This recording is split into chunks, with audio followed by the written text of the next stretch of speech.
ஜெபத்திலே வேறு கொள்ள வேண்டும், ஜெபத்திலே ஊன்றி நடக்க வேண்டும். என் ஆண்டவர் எனக்கு தருவார் என்கிற ஒரு பெரிய விசுவாசம் உங்களுக்குள்ளே பலனாக இருக்க வேண்டும் என்று கர்த்தர் விரும்புகிறார். ஒரு அல்லேலூயா சொல்லுங்க.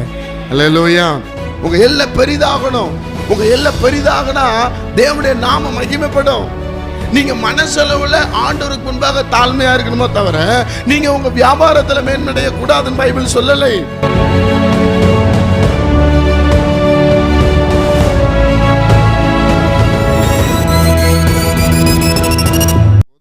ஏசாயா 27:6 வாசிக்கும் போது, யாக்கோபு வேர் பற்றி இஸ்ரவேல் பூத்து காய்த்து உலகத்தை பலனால் நிரப்பும் நாட்கள் வரும். அல்லேலூயா. அதே கொலோசியர் 2:6 நாம் வாசிக்கும் போது எதிலே வேர் கொள்ள வேண்டும் என்று சொல்லி முதல் நாளில் நாம் அந்த மாதத்தில் முதல் வாரத்தில் பேசும்போது கொலோசியர் 2:6 வாசிக்கும் போது, ஆகையால் நீங்கள் கர்த்தராகிய கிறிஸ்து இயேசுவை ஏற்றுக்கொண்டபடியே அவருக்குள் வேர் கொண்டவர்களாகவும் அவர் மேல் கட்டப்பட்டவர்களாகவும் நடந்து கொள்ள வேண்டும் என்று சொல்லி பார்த்தோம். அல்லேலூயா. அப்போ வேறு எதுல போனோம்? இயேசு கிறிஸ்துவுக்குள்ளாய் போக வேண்டும். எந்த காரியத்தை எடுத்தாலும் இயேசுவை போல நாம் மாற வேண்டும் என்று வேதம் நமக்கு சொல்லுகிறது. அல்லேலூயா. அப்படி பார்க்கும்போது முதலாவது நம்ம இயேசு கிறிஸ்துவுக்குள்ள வேறு கொள்ள வேண்டும் என்று சொல்லி, ரெண்டாவது விசுவாசத்தில் வேறு கொள்ள வேண்டும். ஒரு ஆமென் சொல்லுங்க. அந்த நாகமானுடைய வாழ்க்கையை பார்க்கும்போது அந்த சின்ன பெண், இஸ்ரவேலில் சிறைப்பிடிக்கப்பட்டு போன சின்ன பெண் விசுவாசத்தில் வேரூண்டி நின்னாள். என் ஆண்டவன் அங்கே போவாரானால் அவருக்கு அந்த குஷ்டரோகம் நீக்கப்படும் என்று சொல்லப்பட்டிருக்கிறது. அவளுடைய விசுவாசத்தை நம்ம பார்த்தோம். ரெண்டாவது பாருங்க, ஸ்தோத்திரத்தில் வேறு கொள்ள வேண்டும். கடந்த வாரம் தியானிச்சோம். எல்லாவற்றிற்கும் நீங்க ஸ்தோத்திரம் செலுத்துங்க. ஸ்தோத்திர பலியிடுகிறவன் என்னை மகிமைப்படுத்துறான், அவர் மூலமாய் அவருக்கு ஸ்தோத்திரம் செலுத்துங்கள். அப்ப ஸ்தோத்திரத்தில் வேறு கொள்ள வேண்டும். கர்த்தர் கொடுத்த சுகம், கர்த்தர் கொடுத்த பலன், கர்த்தர் கொடுத்த ஆசீர்வாதம், கர்த்தர் கொடுத்த நன்மை எல்லாவற்றிற்காக ஒரு 10 ரூபா நம்ம கேஷ் கவுண்டர்ல வந்துருச்சு, ஒரு 100 ரூபா சம்பாதித்தோம் என்றால் ஆண்டவரே இது உமக்கு ஸ்தோத்திரம் செலுத்தி கர்த்தரை கனப்படுத்த வேண்டும். அல்லேலூயா. இன்றைக்கு மூன்றாவதாக நாம் எதிலே வேறு கொள்ள வேண்டும் என்று சொல்லி, நான்காவதாக எதிலே வேறு கொள்ள வேண்டும் என்று சொன்னால் ஜெபத்திலே வேறு கொள்ள வேண்டும். ஒரு அல்லேலூயா சொல்லுங்க. தேவனுடைய பிள்ளைகள் ஜெபத்தில் வேறு கொள்ள வேண்டும். ஆண்டவராகிய இயேசு கிறிஸ்து பாருங்க, வழக்கத்தின்படியே ஜெபிக்க போனார். பிதாவினிடத்தில் கேட்டு ஜெபித்தார். பிதாவினுடைய சித்தத்தின்படியே ஜெபம் பண்ணினார். அவர் அடிக்கப்பட போனோம், அவர் சிலுவையில் ரத்தம் சிந்தப்பட வேண்டும், ஜனங்களுக்காக மரிக்க வேண்டும். ஆனாலும் வேதம் சொல்லுகிறது, ஆகிலும் என்னுடைய சித்தம் அல்ல உம்முடைய சித்தமாக கடவுது என்று சொன்னார். கை தட்டி கர்த்தரை மையப்படுத்துங்க. அல்லேலூயா. இன்னைக்கு உங்களுக்கு எனக்கு ஏராளமான தேவைகள் இருக்கலாம், ஆனால் தேவைகள் வேணும்னு கர்த்தர்ட்ட சொல்லணும். ஆனாலும் ஏன் சித்தம் இல்லை ஆண்டவரே, உங்க சித்தத்தின்படியே செய்யுங்கன்னு சொல்லணும். அப்பன்னா உங்க கையின் பிரயாசம் என்ன பண்ணும்? அவருடைய சித்தத்தின்படியே கொடுத்து உங்களை ஆசீர்வதிப்பார். ஒரு அல்லேலூயா சொல்லுங்க. அல்லேலூயா. உங்களுக்கு இன்னது தேவை என்று அவர் அறிந்திருக்கிறார். அது ஒரு பக்கம் இருக்கட்டும், ஆனா நம்ம கேட்கணும், ஆண்டவரே நான் ஜெபம் பண்ணுகிறேன். ஆதியாகமம் புத்தகத்தில் பார்த்தீங்கன்னா ஆபிரகாம் ஜெபம் பண்ணதுனால அபிமெலேக்கு குடும்பத்தில் குழந்தை செல்வத்தை கொடுத்தாராம். அப்ப நம் முற்பிதாக்களாகிய ஆபிரகாம் ஜெபம் பண்ணி இருக்கிறார். வேண்டுதல் என்பது ஜெபம். நம்ம தேவனோடு பேசுவதுதான் ஜெபம். ஆமென் சொல்லுங்க. அப்போ நம்ம டிராவல் பண்றோம், வீட்டில் உட்கார்ந்துருக்கிறோம், பேசுறோம், எப்பவுமே நமக்குள்ள ஒரு ஜெப சிந்தை இருக்க வேண்டும். தேவனுடைய பிள்ளைகளுக்கு ஜெப சிந்தை இருக்க வேண்டும். அதெல்லாம் அவருக்கு தெரியாதா அப்படி என்று சொன்னால் அது கிடைக்காது. நாம் ஜெபிக்க வேண்டும் என்று வேதம் சொல்லுகிறது. இந்த வேத புஸ்தகம் சொல்லிட்டா முடிஞ்சு போச்சு. அதை நாம் செயல்படுத்த வேண்டும் என்று கர்த்தர் விரும்புகிறார். அப்படி பார்க்கும்போது நீங்க சங்கீதங்களின் புஸ்தகத்தில் 65ஆம் சங்கீதம் 2ஆம் வசனத்தை நீங்க வாசிக்கும் போது இப்படி எழுதப்பட்டிருக்கு. சங்கீதம் 65:2 வாசிங்க. ஜெபத்தை கேட்கிறவரே மாம்சமான யாவரும் உம்மிடத்தில் வருவார்கள். மாம்சமானவங்களால ஒண்ணு செய்ய முடியாது. அப்ப அந்த ஜெபத்தை கேட்டு அவர் அற்புதம் செய்வதற்கு நாம் யாரிடத்துல போக வேண்டும்?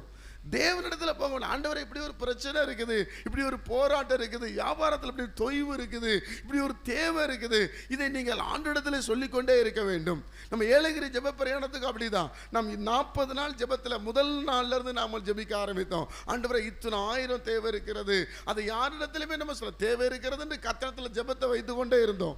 எப்படி ஆசீர்வதிப்பார்? உங்களை கொண்டுதான் ஆசீர்வதிப்பார். உங்க கையின் பிரயாசத்தை பெருக வைத்து தான் அந்த பிசினஸை பெருக பண்ணுவார். கைத்தட்டி கர்த்தரை மையப்படுத்துங்க. அல்லேலூயா. வேறு எப்படி இல்லை. ஆண்டவர் சொன்னார் பேதுருட்ட, நீ என்ன வரி கேட்காங்களா? ஆமாம் ஆண்டவரே வரி கேட்குறாங்க. சரி, அவங்களுக்கு இடம்லாம் இருக்காத, நம்ம வரி கட்டணும், ஜிஎஸ்டி கட்டணும், எல்லாம் கட்டணும், எதுலையும் ஏமாத்தாத, நேராக போ. உன் தொழில் என்ன? என் தொழில் மீன் பிடிக்கிற தொழில் ஆண்டவர். அப்போ அதிலே தான் உன்னை அற்புதம் செய்ய போகிறேன். நேராக போ, தூண்டில போடு, முதல்ல உனக்கு ஒரு மீன் கிடைக்கும். இல்லையா சொல்லுங்க. எப்போவுமே மீன் கத்தருக்கு தான். கை தட்டுங்க பார்க்கலாம். ராவின் சொல்லுங்க. கையின் பிரயாசத்தை வந்த உடனே ஆண்டவரே இதை நமக்கு கொடுக்கணுங்கிற ஒரு ஆசை. அவன் சொல்றார், முதல்ல ஒரு மீன் வரும், அந்த மீனை பிடி, அந்த மீன் வாயை தர, உள்ள ஒரு பணம், வெள்ளி பணம் இருக்கும். எவ்வளோ ஒரு ஆசீர்வாதம் பாருங்க. அந்த வெள்ளி பணத்தை எடுத்து உனக்கும் எனக்கும் வரி கட்டுன்றார். எவ்வளோ உண்மையா இருக்கிறார் ஆண்டவர். ஜெபத்தில் வேறு உண்மையா இருக்கணும் கர்த்தருடைய பிள்ளைகள். ஒரு ஆமென் சொல்லுங்க. அல்லேலூயா. இவ்வளவு வாங்குறாங்களே, அவ்வளோ வாங்குறாங்கல்ல, இதை கொடுக்கறதுக்கு என்ன பலப்படுத்துங்க. கை தட்டுங்க பார்க்கலாம். ஒரு ஆமென் சொல்லுங்க. அல்லேலூயா. 1 கிலோ துவரம்பருப்பு 40 ரூபா இருக்கும்போது நம்ம புலம்ப தான் செஞ்சோம். இப்போ 180 ரூபா வந்தாலும் நம்ம மனசு என்னமோ அப்படிதான். இதை சம்பாதிக்கிற பலனை கர்த்தர் நமக்கு தரணும். ஒரு சின்ன ரகசியத்தை கற்றுக்கிடுங்க. இவ்வளோ விலைவாசி ஏறி போச்சு, இப்படி ஆகி போச்சுலாம் கவலைப்படாதீங்க. இதை மேற்கொள்ள எனக்கு பலனை தாங்க. கைத்தட்டி கர்த்தரை ஸ்தோத்திரம் பண்ணுங்க. அல்லேலூயா. இப்போ தேவனுடைய பிள்ளைகளை, ஜெபத்தை கேட்கிறவர் நம்ம ஆண்டவர். நம்ம ஆண்டவர் இயேசுவின் நாமத்தில் நம்ம கேட்டா நம்முடைய எல்லா ஜெபத்திற்கு அவர் பதில் தருவார். அல்லேலூயா. யோவான் 14ஆம் அதிகாரம் 14ஆம் வசனம் சொல்லுகிறது, என் நாமத்தினாலே நீங்கள் எதை கேட்டாலும் அதை ஜெபத்தில் கேட்கணும். மத்தேயு 21ஆம் அதிகாரம் 22ஆம் வசனம், மார்க் 11ஆம் அதிகாரம் 24ஆம் வசனத்தை வாசித்தால், யோவான் 16ஆம் அதிகாரம் 26ஆம் வசனத்தை வாசிங்கன்னா அவளை அழகா எழுதி கொண்டே இருக்கிறார். வாசிங்க. மார்க் 11:24 வாசிங்க. ஆதலால் நீங்கள் ஜெபம் பண்ணும்போது எவைகளை கேட்டுக்கொள்வீர்களோ அவைகளை பெற்றுக்கொள்வோம் என்று விசுவாசியுங்கள். இருக்கணுமா? ஜெபத்துல வேறு இருக்கணும். இதை நான் பெற்றுக்கொள்வேன், இது எனக்கு கர்த்தர் தந்துதான் ஆகணும். ஏன்னா நான் ஜெபம் பண்றேன். ஏன்னா அவர் ஜெபத்தை கேட்கிறவர். புலம்புகிறது அல்ல, முறுமுறுப்பது அல்ல. ஐயோ எனக்கு தரல, அவரு கொடுத்துருக்கிறார். இல்ல, நீங்க என்ன கேட்டாலும் தருவார். ஜெபத்துல கேட்கணும். கேட்கும் போது நமக்கு ஒரு நியாயம் இருக்கணும். நியாயம் இல்லாம கேட்கக்கூடாது. ஆண்டவர்கிட்ட கேட்கணும். ஆண்டவர் எனக்கு ஒரு வீடு வேணும், ஆண்டவர் எனக்கு ஒரு கார் வேணும். எங்க 4 பேர் பைக்கில் போக முடியல, ரொம்ப கஷ்டப்படுறோம். அப்பப்போ நாங்கள் ஓலா போட்டு போக வேண்டியிருக்கு. ஆனால் நாங்கள் 4 பேர் ஒற்றுமையாக போகணும். கேளுங்க. மற்ற 7ஆம் அதிகாரம் 7ஆம் வசனம், கேளுங்கள் அப்பொழுது உங்களுக்கு கொடுக்கப்படும். யோவான் 16:24 என்ன எழுதினார் வாசிங்க. யோவான் 16ஆம் அதிகாரம் 24ஆம் வசனத்தை வாசிக்கும் போது அங்க இதுவரைக்கும் நீங்கள் என் நாமத்தினாலே ஒன்றும் கேட்கவில்லை. சும்மா புலம்பிக்கிட்டே இருக்கிறீங்க, கேட்க மாட்டீங்க. உடம்பு சரியில்லைன்னு சொல்றீங்க, தலைவலிக்குன்னு சொல்றீங்க, வியாபாரம் இல்லைன்னு சொல்றீங்க, வேலை இல்லைன்னு சொல்றீங்க, பீஸ் கட்டலன்னு சொல்றீங்க. ஆனா என்ன கேளுங்க என்று சொல்லுகிறார். நீ கேளு, நான் தருவேன். நீ கேட்கும் வரை நான் காத்திருக்கிறேன், உனக்கு அற்புதம் செய்வதற்காக காத்திருக்கிறேன் என்று சொல்லுகிறார். அது பட்சபாதமே இல்லை. கைத்தட்டி கர்த்தரை மையப்படுத்துங்க. அல்லேலூயா. இன்னைக்கு நீங்க கேளுங்க, ஆண்டவரை இது எனக்கு வேணும்னு கேளுங்க. நீங்க ஆண்டவர்கிட்ட கேளுங்க, ஆண்டவர் தருவார்.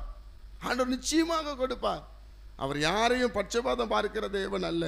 தேவனுடைய பிள்ளைகளே, அப்ப நாம் ஜெபத்திலே வேறு கொள்ள வேண்டும், ஜெபத்திலே ஊன்றி நடக்க வேண்டும். என் ஆண்டவர் எனக்கு தருவார் என்கிற ஒரு பெரிய விசுவாசம் உங்களுக்குள்ளே பலனாக இருக்க வேண்டும் என்று கர்த்தர் விரும்புகிறார்.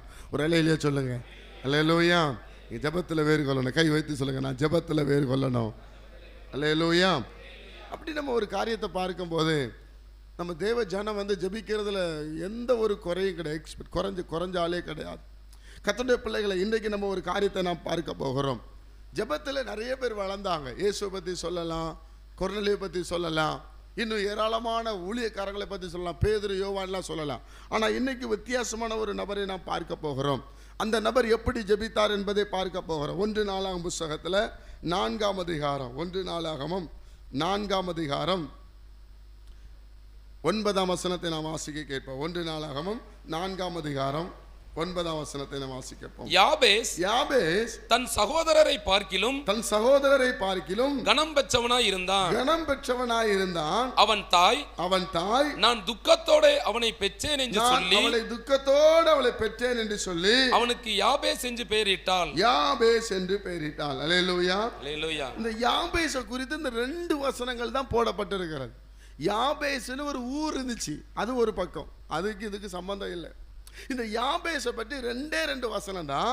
ஆனால் இந்த இடத்துல வருவதற்கு நான் இந்த சுற்றி 2 பக்கமும் வாசித்து பார்த்தேன்.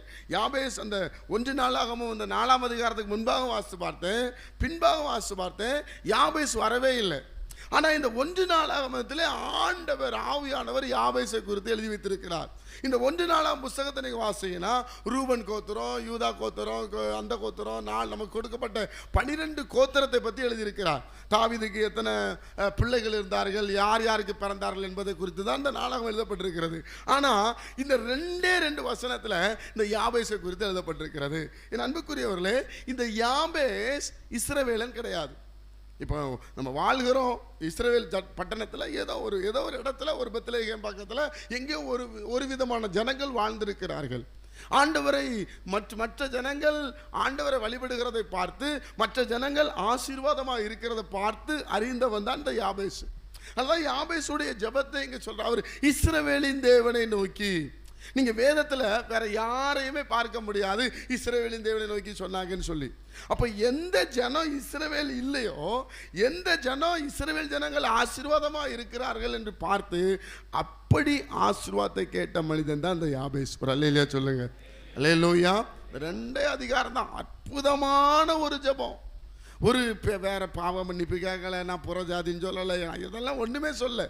ஆனால் ஒன்னே அவன் வாழ்க்கையில் நடந்த காரியம் என்ன என்று சொன்னால், யாபேஸ் என்றால் துக்கத்தின் மகன் என்று அர்த்தம், வலியை ஏற்படுத்துகிறவன் என்று அர்த்தம்.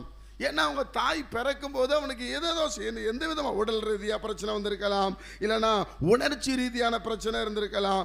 அவன் பிறக்கும் போது ஒரு வேதனை நிறைந்த ஒரு நேரம்.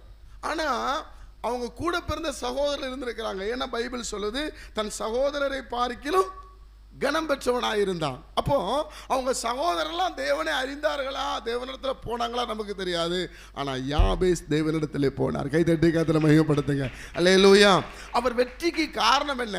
தேவனை அறிந்திருந்தார். தேவனை அறியாத ஒரு ஜாதி, தேவனை ஏற்றுக்கொள்ள முடியாத ஒரு ஜாதி, வாழ்ந்த ஜனங்கள் மத்தியில் இவங்க வாழ்ந்திருக்கிறாங்க. அப்போ இவர் தன்னுடைய வாழ்க்கையில கர்த்தரை நோக்கி பார்க்க ஆரம்பிக்கிறார். இவர் யார்கிட்டையும் கேட்கல. ஏன்னா துக்கத்தின் மகன், தாய் ஒவ்வொரு நேரம் சொல்லியிருக்கலாம், கூட பிறந்த சகோதரருக்கு மேலே மேன்மையாக இருக்கிறாரு. அவங்களாம் சொல்கிறாங்க, நீ எப்படிடா மேன்மையாக இருக்கிற, நீ ஏன் கூட பிறந்தவன் தானே இப்படின்னு சொல்லி நிறைய இவனுக்குள்ள மனக்கசப்புகள், மன போராட்டங்கள் இருந்திருக்கலாம். ஒருவேளை இவன் வருகிற வருமானம்லாம் வேஸ்டாக இருக்கலாம். அதனால தான் ஒரு ஜெபம் ரொம்ப உணர்ச்சிகரமான, உணர்வுபூர்வமான ஜெபம். இன்னைக்கு நிறைய பிஸ்னஸ் தளத்தில் வீட்டில் பார்த்தீங்கன்னா அந்த யாபேஸின் ஜெபம் இருக்கும். ஒரு ஆமீன் சொல்லுங்க. ஏன்னு சொன்னா, இந்த யாபேஸ் ஜெபம் மாதிரி வேற யாரும் என்ன பண்ணல, ஜெபம் பண்ணல. தான் பரிசுத்த ஆவியானவர். பரிசுத்த ஆவியானவர் இந்த யாபேஸை உள்ளே கொண்டு வர விரும்புகிறார். தேவனுடைய பிள்ளைகளை இஸ்ரவேலுக்கு கொடுத்த அந்த மகிமை அந்த நாட்களில் புறஜாதிகளுக்கு ஊற்றப்பட்டு இருக்கிறது. இந்த உலகத்தில் உள்ள அத்தனை ஜனங்களும் என்னுடைய ஜனங்கள் என்பதை தேவன் இந்த யாபேஸ் மூலமாக வெளிப்படுத்துகிறார். அல்லேலூயா.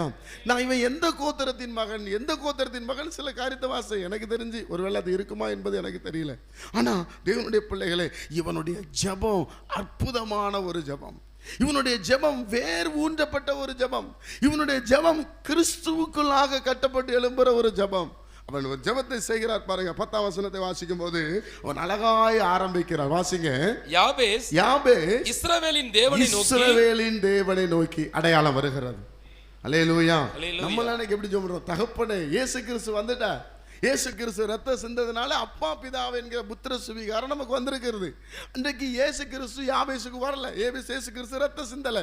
அப்ப இயேசு கிறிஸ்து ரத்தம் சிந்தக்கு முன்பாக அவர் எப்படி தன் அடையாளப்படுத்தி ஜெபிக்கிறார், இஸ்ரவேலின் தேவனை நோக்கி. இப்போ எனக்கு ஒரு தெய்வம் உதவி செய்யணும், என்னை சார்ந்த பக்கத்தில் இருக்கிற ஏத்துல இருக்கிறவங்க இஸ்ரவேலின் தேவனை வழிபடுறவங்க நல்லா இருக்கிறாங்க, அன்பா இருக்கிறாங்க, பாசமா இருக்கிறாங்க, நல்ல பிளஸ்ஸிங்கா இருக்கிறாங்க, கம்பெனியில் ஒர்க் பண்றாங்க, சம்பாதிக்கிறாங்க, கார் வாங்குறாங்க, வீடு வாங்குறாங்க, சமாதானமா இருக்கிறாங்க, தேவனை தொழுது கொள்ளுகிறார்கள், பலி செலுத்துகிறார்கள். இவ்வளவு செய்கிற இந்த தெய்வத்தை பார்க்க வேண்டும் என்று யாபேசுடைய உள்ளம் அதிகரித்தது. ஒரு அல்லேலூயா சொல்லுங்க. அல்லேலூயா. இப்படி கேட்கிறார் யாபேஸ் இஸ்ரவேலின் தேவனை நோக்கி, தேவரீர் என்னை ஆசீர்வதித்து, முதல்ல என்ன சொல்றாரு, என்னை ஆசீர்வதித்து. தேவனுடைய பிள்ளைகள் இப்படி ஜெபிக்கணும். அந்த யாபேஸ்ங்கிற இடத்துல நம்ம பேரை போட்டுக்கணும். ஒரு ஆமென் சொல்லுங்க. அல்லேலூயா. அப்படி பிராக்டிக்கலா நம்ம ஜெபத்துல வேறு ஒன்ற வேண்டும். ஜெபமே ஜெயமா மாறிடும். ஜெபம் உங்க வாயில இருந்து கொண்டே இருக்கணும். வாயை திறந்தா ஜெபம் இருக்கணும். ராமேன் சொல்லுங்க. அல்லேலூயா. அந்த ஒரு பெர்க்மேன் ஐயா அவர் வாயை திறந்தாலே பாட்டு தான். எல்லா சிச்சுவேஷனுக்கும் பாட்டு எழுதி வச்சிருக்கிறார். அவர் வேதத்தை திறந்தாலே வசனத்தை பூரா இப்படி தான் பாடுறாரு, பாட்டாவே. அதுபோல நம்மளும் ஜெபத்துல வேறு ஒன்ற வேண்டும். ஜெபம் பண்ணாம வெளியே போகக்கூடாது. ஜெபம் வந்துட்டு ஜெபம் பண்ணாம விடக்கூடாது. ஒவ்வொரு காரியத்தில் நீங்கள் ஆண்டவரோடு இணைய வேண்டும் என்று கர்த்தர் விரும்புகிறார். ஒரு அல்லேலூயா சொல்லுங்க. அல்லேலூயா. பாருங்க, தேவரீர் என்னை ஆசீர்வதித்து என் எல்லையை பெரிதாக்கி. எப்படி ஜெபம் பண்றாரு பாருங்க. அல்லேலூயா. நம்ம எல்லாம் சொல்றோம், எனக்கு தேவை சந்திங்க ஆண்டவரே, இன்னைக்கு இந்த வருமானத்தை தாங்க ஆண்டவரே கேட்போம். எப்படி ஜெபம் பண்றாரு பாருங்க. அதான் ஜெபத்துல வேறு. அவர் ஜெபிக்கிற அந்த ஒரு சுவாபம் அவருக்கு வருது. நம்ம ஜெபிக்கணும். இஸ்ரவேல் ஜனங்க ஜெபிக்கிறவங்க, இந்த தெய்வன் ஜெபித்தா கொடுப்பாரு. ஆபிரகாம் நாட்கள்ல ஜெபம் பண்ணாரு, அபிமெலேக்கு குழந்தை பிறந்துச்சு. ஈசாக்கு ஜெபம் பண்ணாரு, ரெபெக்கால குழந்தை பிறந்துச்சு. யாக்கோபு ஜெபம் பண்ணாரு, ஆடு மாடுகள்லாம் பெருக வச்சார். அறிந்து வைத்திருக்கிறார். தேவனுடைய பிள்ளைகளோட அவளை அறிஞ்சு வைக்கல. தேவனை அறியாத ஒரு ஜனம் தான். இல்லைன்னா இஸ்ரவேல் தேவனை சொல்ல வேண்டிய அவசியம் கிடையாது. தேவனுடைய பிள்ளைகளை சொல்றார் பாருங்க, என் எல்லையை பெரிதாக்கி உமது கரம் என்னோடு இருந்து. உங்க கரம் முதல்ல யார் கூட இருக்கணும்? ஆமா, ஜோமோ கத்தட்ட அப்படி சொல்லணும். உங்க கரம் என் கூட இருந்தா போதும் ஆண்டவரே. ஒரு அல்லேலூயா சொல்லுங்க. அல்லேலூயா. என்னோடு இருந்து தீங்கு என்னை துக்கப்படுத்தாதபடிக்கு. என்ன செய்றாரு? தீங்குனால எனக்கு துக்கம் வரக்கூடாது. வளர்ச்சினால அண்ணன் தம்பிக்கு பிடிக்காது. வளர்ச்சினால சொந்த ஜனங்களுக்கு பிடிக்காது. நீங்க வளரும் போது யாருக்குமே என்ன பண்ணாது? பிடிக்காது. நீங்க அவங்களோட ஈக்குவலா இருக்கிற வரைக்கும் உங்களுக்கு எந்த பிரச்சனையும் இல்லை. 1% நீங்க வாழ்ந்துட்டீங்கன்னா உங்களுக்கு எதிரி வேற யாருமே இல்லை, உங்க கூட இருக்கிறவங்க தான். ஒரு அல்லேலூயா சொல்லுங்க. அல்லேலூயா. ஊழியத்திலையும் சரி, வியாபாரத்திலையும் சரி, குடும்பத்திலையும் சரி. ஒரு ஆமீன் சொல்லுங்க. 3 கல்யாணத்துக்கு அவங்க போனா நீங்களும் 3 கல்யாணம் தான் போகணும். ஆமீன். அவங்க 50,000 நான் வச்சு தான் நீங்க என்ன வைக்கணும்? 51 வச்சீங்கன்னா நீங்க முடிஞ்சீங்க. அதனால பாம்பை போல வினா உள்ளவர்களாகவும் புறாவை போல கபடற்றவர்களாக இருக்க வேண்டும் என்று வேதம். யாருக்கிட்ட வினாவா இருக்கணும், யாருக்கிட்ட கபடற்றவர்களாக இருக்கணும்னு பார்க்கணும். யாரு நம்மளை நினைக்க மாட்டாங்க, யார் நம்ம வளர்ச்சிக்கிட்டு சந்தோஷப்படுவாங்களோ அவங்க கிட்ட நீங்க என்ன சொன்னாலும் பிரச்சனை இல்லை. ஆனா நீங்க வினாவை போல இருக்கிறவங்ககிட்ட சொன்னா அவங்க ஆசீர்வாதம் வேஸ்டா போய்விடும். ஒரு அல்லேலூயா சொல்லுங்க. தீங்கு என்னை துக்கப்படுத்தாதபடிக்கு அதற்கு என்னை விலக்கி காத்தருளும் என்று வேண்டிக் கொண்டான். என்று ஜெபம் பண்ணினான். வேண்டிக் கொண்டான் என்றால் ஜெபம் பண்ணினான். அவன் வேண்டிக் கொண்டதை, அவன் ஜெபம் பண்ணினதை தேவன் அருளினார். அவ்வளவுதான். இதுக்கப்புறம் பார்த்தீங்கன்னா யாபேஸ் பத்தி இல்லை, டக்குன்னு வேற கதை போகுது. 11ஆம் வசனத்தை நீங்க வாசிங்கன்னா யாபேஸ் இந்த வசனத்துக்கு அதுக்கு சம்பந்தமே இல்லை. இப்போ ஆதியாமத்தில் பார்த்தீங்கன்னா ஆபிரகாம் சம்பந்தம் வரும், ஈசாக்குனா ஈசாக்கு சம்பந்தம், யாக்கோப்புனா யாக்கோப்பு சம்பந்தம், தாவீதுனா தாவீது சம்பந்தம். 1 நாளாகமம் 1 சாமுவேல் தாவீதை பற்றி எழுதப்பட்டிருக்கும், நியாயாதிபதியில் கிதியோனை பற்றி எழுதப்பட்டிருக்கும், சிம்சனை பற்றி எழுதப்பட்டிருக்கும், ரூத்து பற்றி எழுதப்பட்டிருக்கும், எஸ்தர் சங்கீதத்தில் சங்கீதக்காரனாகிய தாவீது, மத்தேயு இயேசு, லூக்கா யோவான் எல்லாம் இயேசு பற்றி எழுதப்பட்டிருக்கும், அப்போஸ்தலர் நடவடிக்கைகள் ஊழியக்காரங்களை பற்றி எழுதப்பட்டிருக்கும். ஆனால் அந்த யாபேஸ் மட்டும் அந்த 2 வசனம் தான் எழுதப்பட்டிருக்கும். ஏன்னா அவன் என்ன கேட்டானோ கர்த்தர் அதை கொடுத்தார். கைதட்டி கர்த்தரை மையப்படுத்துங்க. அல்லேலூயா. நீங்க அப்படி கேட்கணும். எப்படி கேட்கணும்? யாபேஸை போல கேட்கணும். ஒரு ஆமென் சொல்லுங்க. யாபேஸ் இஸ்ரவேலின் தேவனை நோக்கி, தேவரீர் என்னை ஆசீர்வதித்து என் எல்லையை பெரிதாக்கும். இது தப்பு கிடையாது. உங்க எல்லை பெரிதாகணும். உங்க எல்லை பெரிதாகனா தேவனுடைய நாம மகிமைப்படும். நீங்க மனசளவுல ஆண்டவருக்கு முன்பாக தாழ்மையா இருக்கணுமோ தவிர நீங்க உங்க வியாபாரத்துல மேன்மடைய கூடாதுன்னு பைபிள் சொல்லலை. அவன் திரளான ஆடுகளும் திரளான மாடுகளும் திரளான பணிவிடைக்காரருமாக இருந்தார்கள் என்று வேதம் நம் முன்னோர்களை குறித்து சாட்சி கொடுக்கிறது. கர்த்தருடைய பிள்ளைகள் நீங்கள் ஆசீர்வாதமா இருக்கணும், ஓட்டாண்டியா இருக்க வேண்டும் என்று கர்த்தர் விரும்ப மாட்டார். அல்லேலூயா. இவங்கெல்லாம் ஆசீர்வாதமா இருக்கிறத பார்த்து தான் யாபேஸ் ஓடி வராரு, எனக்கு இந்த தெய்வம் வேணும்னு. அதனாலதான் இன்னைக்கு கர்த்தரை அறியாத நம்ம 3 தலைமுறைக்கு முன்னாடி கர்த்தரை அறியல, 4 தலைமுறைக்கு முன்னாடி நான் ஆண்டவரை அறிந்து கொள்ளலை.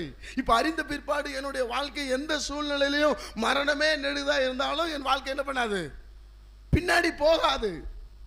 அதுக்கு தான் சொல்லப்பட்டிருக்கிறது 3, 4ஆம் தலைமுறை என்று சொல்லப்பட்டிருக்கிறது. தேவனை அறிந்த பிள்ளைகள், தேவனை விசுவாசித்த பிள்ளைகளுக்கு இயேசு சிலுவைக்கு போனதுனால கட்டாய ரட்சிப்பு வந்து விட்டது. அதுக்கப்புறம் நீங்க நிலைத்து இருக்கணும்.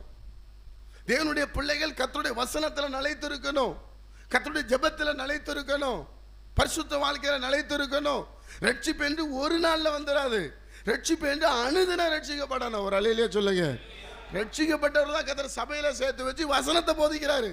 நான் இயேசுவை ஏற்றுக்கொண்டுட்டேன், இயேசுதான் எனக்கு ஜீவன் சொல்லிட்டு அதோட நீங்க விட்டுருந்தா உங்க வாழ்க்கை எப்படி வளரும்? அந்த செடிக்கு தண்ணி வேணும்ல, தண்ணி ஊத்திக்கிட்டே இருக்கும். தண்ணினா என்ன? வசனம். இந்த வசனம் உள்ள வர வரதான் ரட்சிப்பின் சந்தோஷம் வரும். நிருபங்களை நீங்க வாசிப்பீங்க, நிருபங்களை வாசிக்க வாசிக்க ஆவியானவர் உங்களோடு பேசுவார். எது தவறு, எது தப்பு, எது கரெக்ட், எது எது என்று சொல்லிக்கொண்டே இருப்பார். அது சொல்ல சொல்லதான் உங்க வாழ்க்கையில ரட்சிப்பு பூரணப்படும். கைத்தட்டி கர்த்தரை மகிமைப்படுத்துங்க. அல்லேலூயா. அதனால நான் ரட்சிக்கப்பட்டேன்னு ஒருவரும் சொல்லவே முடியாது. இயேசு கிட்ட போய் சொல்றாரு, என்ன சொல்ற? ஆண்டவர் நல்ல போதகரேன்னா. இயேசு என்ன சொன்னாரு? ஆமா, நான் நல்லவன் தான் சொன்னாரா? ஆனா நீ ராஜாவான்னு கேட்கும்போது என்ன சொன்னாரு?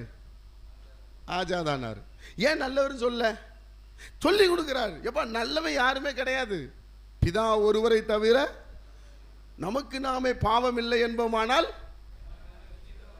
ஆமா, அதனாலதான் எலியா பேசும்போது கடிந்து பேசுகிறார், யோவான் பேசும்போது கடிந்து பேசுகிறார். ஏன் அதை எளிமையா அவங்க சொல்லல? எளிமையா சொல்ற சப்ஜெக்ட் கிடையாது அது. அதை ஸ்ட்ராங்கா சொல்லணும். ஜனங்கள் மத்தியில் எழுப்புதல் வரணும், விடுதலை வரணும். எலியாவை பிடிக்க கர்மேல் பர்வதத்துக்கு போறாங்க.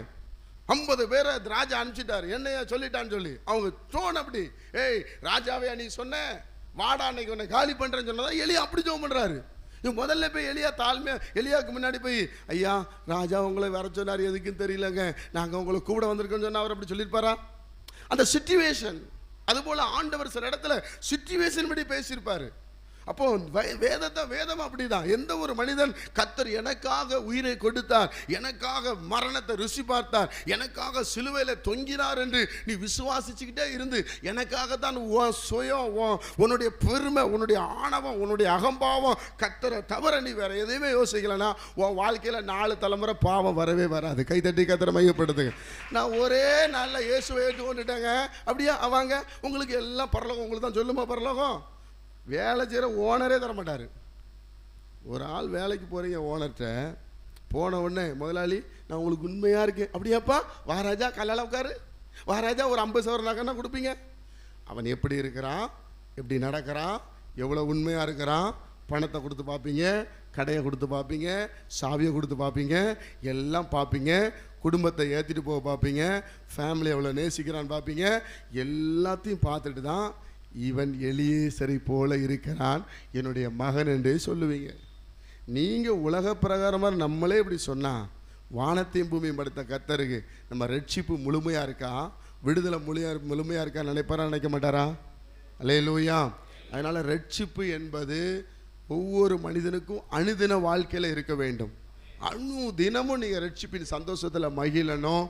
அவங்களுக்கு தான் சிலுவையில் பகையை கொன்று நடுச்சுவரை கிழித்து 2 நாள் நல்லா இருந்துட்டு 3ஆம் நாள் கெட்ட வார்த்தை பேசுறது, 3 நாள் சர்ச்சுக்கு வர்றது, 4ஆம் நாள் சர்ச்சுக்கு வராமல் உட்காந்துக்கிறதுனா உங்களுக்கு ரட்சிப்பு பூர்ணப்பட்டுருமா? தேவனோடு வாழணும். கிறிஸ்தவம் என்பது மத சார்ந்தது கிடையாது. சர்ச்சுக்கு போகிறதுனால நான் கிறிஸ்தவன்னா முதல்ல உட்காந்துருக்கிறது, சர்ச்சுக்கு போனவன் ஆசீர்வதிக்கப்படவனா முதல்ல உட்காந்துருக்கு நம்ம பிரைம் மினிஸ்டர் தான் உட்காந்துருப்பார். தெரியுமா உங்களுக்கு? சர்ச்சுக்கு போனால் ஆசீர்வாதம் சொன்னால் யார் உட்காந்துருப்பா? முதல்ல நம்ம பிரைம் மினிஸ்டரும் நம்ம சீஃப் மினிஸ்டர் தான் முதல்ல உட்காந்துருப்பாங்க. சர்ச்சுக்கு போனால் ஆசீர்வாதம் இல்லை, இயேசுவை உள்ளத்தில் ஏற்றுக்கொண்டால் ஆசீர்வாதம். கைதட்டி கர்த்தரை மையப்படுது. அல்லேலூயா. அதனால தான் அவங்க எழுதுகிறாங்க, 1 கொரிந்தியர் 1ஆம் அதிகாரம் 18ஆம் வசனத்தில் வாசிக்கும் போது அந்த ஒரு வசனம் வாசி முடிச்சலாம். 1 கொரிந்தியர் 1:18 சொல்லுது, சிலுவை பற்றிய உபதேசம், சிலுவையை பற்றிய உபதேசம் கெட்டு போகிறவர்களுக்கு பைத்தியமா இருக்கிறது. கெட்டு போகிறவங்களுக்கு பைத்தியமா இருக்குது. லஞ்சம் வாங்கணும், ஏமாத்தணும், திருடணும், ஆத்தவனை வஞ்சிக்கணும், சொத்தை எடுக்கணும், அவனுக்கு பைத்தியமா இருக்கிறது. ரட்சிக்கப்படுகிற நமக்கோ, ரட்சிக்கப்படுற நம்ம ஞாயிற்றுக்கிழமையான காலைல 7 மணிக்கு வீட்டில் தூங்க முடியாது, கன்வென்ஷன் கூட்டம் தூங்க முடியாது, உபவாச கூட்டம் தூங்க முடியாது, வியாபாரி கூட்டம் தூங்க முடியாது, நைட்டு உட்காந்துட்டு தூங்க மாட்டான். ரட்சிப்பு ரட்சிப்பு ரட்சிப்பு ரட்சிப்பு ரட்சிப்பு. ஐயோ வார்த்தை வார்த்தை வார்த்தை பேச மாட்டாரா, என்கிட்ட பேச மாட்டாரா, அப்படி துடிப்பான். அவன் இருதயம் துடிக்க, தூக்க வராது. அவன் ரட்சிக்கப்படுகிறவன். அவனுக்கு வேற எந்த சிந்தனை இருக்காது. இயேசு இயேசு இயேசு ரட்சிப்பின் அனுபவம். ஆமென் ஆமென், எனக்கு தான் இதுதான் வாழ்க்கை. வேதம் சொல்லுகிறது, அப்பத்தினாலே மாத்திரமல்ல தேவனுடைய வாயில புறப்படுகிற வார்த்தையில பிழைப்பான். கை தட்டி கர்த்தரை மகிமைப்படுத்து. அல்லேலூயா. இங்க சிலுவை பற்றி சொல்லிட்டு அடுத்து என்ன சொல் 23ஆம் வசனத்தை வாசிக்கும் போது அதை 1 கொரிந்தியர் 1ஆம் அதிகாரம் 23ஆம் வசனம், நாங்களோ சிலுவையில் அறையப்பட்ட கிறிஸ்துவை பிரசங்கிக்கிறோம். நாங்கள் சிலுவையில் அறையப்பட்ட. இப்ப சிலுவையை சொன்னவர் சிலுவை பின்னாடியே உனக்கு போயிருவானேன்னு சொல்லி என்ன சொல்லிட்டாரு? கிறிஸ்துவை பிரசங்கி. கிறிஸ்துவை கொண்டு வந்துட்டார். கிறிஸ்துவை பார்த்தால் உனக்கு விடுதலை. அல்லேலூயா. கிறிஸ்துவை பார்த்து ஜெபம் பண்ணோம். யாபேஸ் கிறிஸ்துவை பார்த்து ஜெபித்தார். பரலோகத்தின் தேவனை பார்த்தார். இஸ்ரவேல் தேவனை பார்த்தார். என்னை ஆசீர்வதிச்சிருங்க ஆண்டவரே, என் எல்லையை பெரிதாக்கிருங்க ஆண்டவரே, தீங்கு என்னை துக்கப்படுத்தாதபடி, சம்பளம் வர்ற வருமானம் வேஸ்ட் ஆகிடக்கூடாது ஆண்டவரே என்று சொல்லி ஆண்டவரிடத்தில் கேட்டார். வேதம் சொல்லுகிறது, அவன் வேண்டிக் கொண்டதை தேவன் அருளினார். கைத்தட்டி கர்த்தரை மகிமைப்படுத்த. அல்லேலூயா. எனக்கு இதில் ரொம்ப பிடிச்சது என்ன தெரியுமா? தேவன் சொல்கிறது எல்லா இடத்துலையும் கர்த்தர் தான் வரும். இந்த தேவன் சொல்கிறது ரொம்ப ரொம்ப கம்மியாக இருக்கும். சங்கீதக்காரன் நல்ல ஆண்டவர் அறிஞ்சவங்கள தான் சொல்லுவாங்க தேவன். தேவன் சொல்ல ஸ்ட்ரைட்டு. நீங்கள் ஆதியாக 1ஆம் அதிகாரத்தில் வாசிங்கன்னா தேவனை பற்றி சொல்லணும். கொஞ்சம் தள்ளி வந்தீங்கன்னா தேவனாகிய கர்த்தர் வந்துடும் 2ஆம் அதிகாரத்துக்கு மேலே. அதுக்கப்புறம் பார்த்தீங்கன்னா கர்த்தர் மட்டும் தான் வருவார், தேவன் வரமாட்டார். ஆனால் இங்கே தேவன். அப்போ எந்த அளவு பாருங்க ஜெபம் இருந்திருக்கிறது. இப்படி நம்ம மைண்ட் விட்டால் நம்ம வேதத்தை வாசித்து நம்ம எதற்காக இந்த பூமியில் பிறந்தோம், ஏன் கர்த்தர் நம்மளை இவ்வளோ ஆசீர்வதிக்கிறார், எதற்காக இந்த வசனத்தை நமக்கு சொல்கிறான்னு நீங்கள் கருதுக்கிட்டீங்கன்னா இந்த ஆசீர்வாதம் அப்படியே நீங்கள் பெற்றுக்கொள்வீங்க. ஒரு அல்லேலூயா சொல்லுங்க. இப்போ யாபேசை போல நாம் ஜெபிக்கணும். ஜெபத்தில் வேறு ஊண்டணும். எல்லாம் ஜெபிக்க முடியாது இருக்கலாம்.